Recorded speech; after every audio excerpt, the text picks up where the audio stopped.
Hello everyone, this is the Final Bosman, and on today's episode, I'm not making any friends.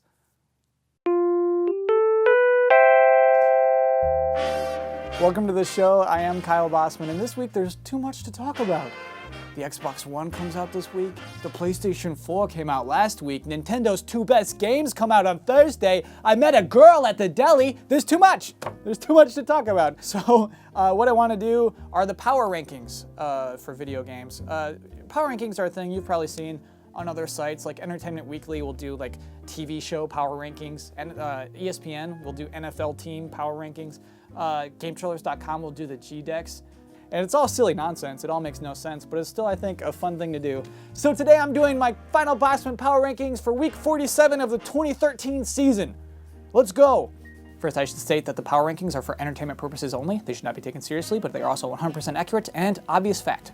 So falling number 10 this week on the Power Rankings list is Games Media. Between the 12-hour no-fun live streams and a bunch of little Twitter crybaby sessions that turned out to be for nothing, Games Media has proven again that it thinks it's more powerful than it really is. So up at the number 10 spot, kind of looks like opinionated Games Media is on the verge of irrelevance. Oh no. Oh no. Oh no. Oh no. Uh-oh. And look who moved up to number 9, of course, it's gotta be Knack.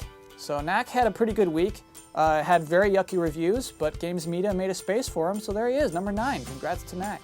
And then locked in at number 8 is Nintendo. So Nintendo's about to have a good week, we think, because it's releasing 2 very great games. I'm of course saying great games before I've played them, but there's those type of games, you know, it's like 3D World, oh, that looks like so much fun. A new Zelda game, come on. However, while the 3DS is crushing it right now and probably has my most favorite games on one video game machine this year, the Wii U, man, that thing is in trouble. And Nintendo seems to be refusing to acknowledge that. And so, what I want to ask is if a super fun tree falls in a forest that nobody knows about, does it make a sound? Nope. Wow, and look at this movement. Screaming all the way down to number 7 is commercials where normal guys pretend that video games are real life. They're killing it. Not only are these normal guys in the commercials for the PlayStation 4, the Xbox One, they're obviously in the Call of Duty Ghost commercial, but they're also in the Taco Bell commercial for the PlayStation 4 prizes. Man, they just love pretending video games are real life. Kind of seems like all Nintendo needs to turn this stuff around is to make a commercial where normal guys are pretending Nintendo games are real life. No, I didn't mean this. Oh no, come on. Oh, I didn't mean this. Bumping up to number 6 is Microsoft. I realize that seems like a pretty low ranking, but this is actually Microsoft's highest ranking on the Final Bosman Power Rankings since the console was announced back in May. They're doing pretty okay, and it is launch week after all. However, that console is still $500 and unlikely to meet what the PlayStation 4 has already accomplished at this point. And so, kind of interesting thing, Xbox 360 last generation was beating the PlayStation 3 for most of the generation, if not all. We'll never actually know where those two ended up for a while. It kind of depends on which Pacto you pray to. But I'm curious to see what Microsoft does behind Sony, behind a PlayStation. They haven't been behind a PlayStation in a long time.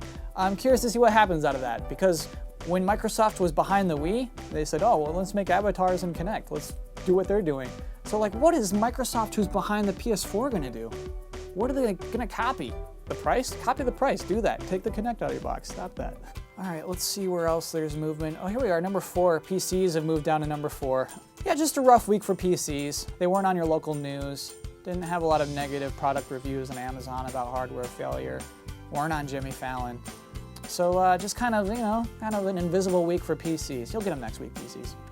And of course, bumping up to number 3 this week is Sony, who announced that they have sold 1 million PlayStation 4s in North America in one day. And they said sold, not shipped. Normally Sony says shipped, and when they said sold, you know they're in a good mood. That is more consoles than have ever been sold in this continent in one day. That's a pretty big deal.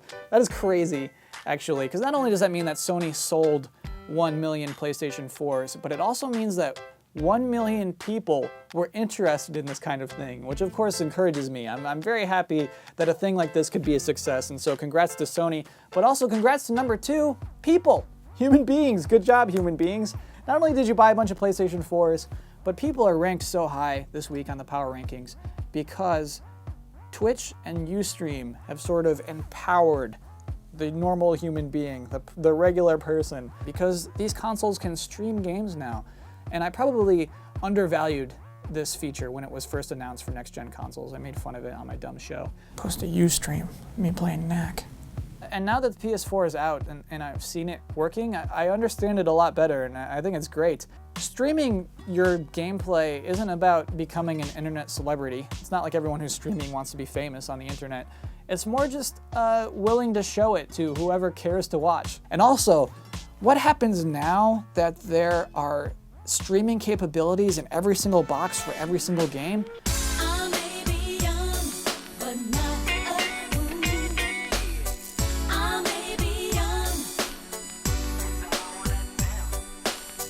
Is that anytime that you, watching this, you're curious about a game, you don't have to like go to GameTrailers.com and type it in. You could go to Twitch and watch somebody playing that game right now, because somebody will. There's millions of consoles out there. And so I think this feature alone is gonna change everything if it hasn't already. It's also probably why games media is at 10 this week. It's just, what do we do anymore? You don't care about GameTrailers.com, do you? You're just gonna go to Twitch and watch those people play games. Meanwhile, I can only do one show a week. I'm worthless. And coming in at number 1 is Antonio Banderas, who just had another flawless week. Look at this guy. You're killing it every day, man. Keep up the good work. And that is the episode for this week. If you have your own power rankings, you want to play along, post it in the comments below, because I will read every single one of them. I think this is fun. If you're on Twitter, you can find me at Kyle Bosman. I will be back here next Wednesday. I hope to see you then. Thanks for watching.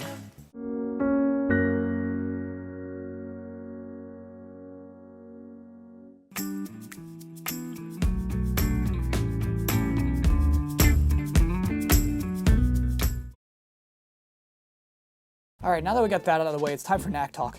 Welcome to Knack Talk. So over the weekend, I played through Knack. And I gotta say, I kinda like it. My issue is with Knack as a character. Knack is almost devoid of character himself. Knack is the thing in Knack, the titular Knack. Knack does nothing for himself, it feels like. He seems like he lacks any motivation, which is an important thing for a character. He just kind of follows around these people and does whatever they point him to, which really bugs me. There's one point where Gundahar, the goblin leader, he finds Knack by himself, and he says, "Knack, what are you doing? You're a tool of the humans, Knack. Why are you doing any of this? Why don't you join me? I can tell you like destroying things." And at that moment I thought, wow, this guy's right. Like, Knack does just like destroying things. That is what I do. And then Knack says, "I'm nothing like you." And then he picks up a car and throws it at the TV. It's like, Knack, what are you doing? You didn't even realize how ironic that is, you dum-dum. And so I kind of feel like there was this moment where they almost acknowledged Knack's motivations, but then it never happened. He basically is, as Gundahar calls him, a tool for the humans. And that doesn't ever bother Knack. It really kind of bothers me playing through this game. Because like, it's a little like racially insensitive. Knack is the only black character in this game, and he's just bossed around by a bunch of white people. And there's this one point, very close to the end, where the doctor is just like, "Hey, Knack, go do this thing." He does this all throughout the game, actually. Just like, "Hey, Knack, why don't you go pull that lever for me? I'm a little exhausted." And Knack, for some reason, is like, "Okay." Never does Knack like show a little attitude toward the doctor. For some reason, intensely loyal to this guy. Anyway, at that point, he says, "It's like you always say, I'm your greatest creation." It's like, Knack, no. Don't think of yourself like that. Knack lacks any self-respect. Knack is the most powerful being in this world and thinks nothing of himself. He thinks he is just a tool for the humans. Despite that weird characterization of Knack, there's a lot of like really cool things going on with Knack, in that the way it scales is actually probably its best part. It didn't demo well, and I think this is why people say this could be capable on a PlayStation 3.